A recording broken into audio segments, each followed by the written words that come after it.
everybody. Get ready for 3 minutes of Black Empowerment. Some believe the strike was designed to respond to Iran's aggression without sparking a wider regional war. Chris Mitchell reports from Jerusalem.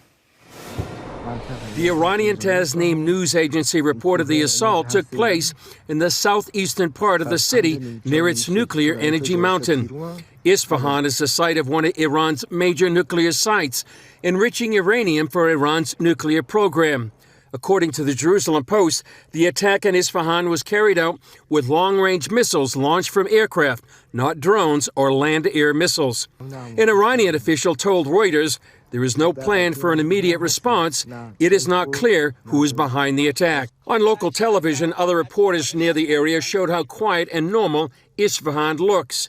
Middle East expert Avi Milliman told CBN News Iran seems to be minimizing the story on purpose. While all of you guys were out there posting that it was all going to lead to World War III, I was trying to tell you exactly what was going to happen. Nobody was listening. I predicted that Israel was going to respond with a lukewarm attack designed for Iran to be able to brush off in the media, which is exactly what they did. Netanyahu likes to act like he's running the yard, but at the end of the day, without America, Israel is a sitting duck. He's well aware that Biden can't afford to go any further down the rabbit hole during this election year.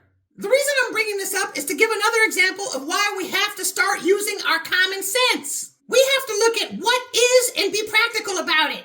In my last video essay, I talked about some of the signs that prove white supremacy is failing. In that program, I mentioned making certain that Trump is reelected so we can sit back and watch white supremacy spend the next 4 years beating the shit out of itself. That statement seemed to resonate with some of you. But it's not just a statement, it's the truth. The main reason white supremacy is as successful with our subjugation as it is through divide and conquer. What do drugs do? They separate the addicts from the dealers, they separate the dealers from the dealers, and so on. It's the same as the gender divide and every other strategy that white supremacy employs to cause division among us. What I want you to understand is that white supremacy is extremely powerful. We are no match for them. Even massive countries like Russia and China, with all their firepower, they're still subjected to divide and conquer strategies themselves. Opportunities for us to cause any kind of fracture in white supremacy's ranks come about as often as a solar eclipse.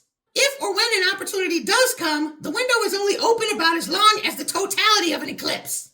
I know for a fact that if we don't come correct right now, we will not survive to see another opportunity like this. If Jim Crow Joe Biden is reelected, white supremacy will bury us once and for all.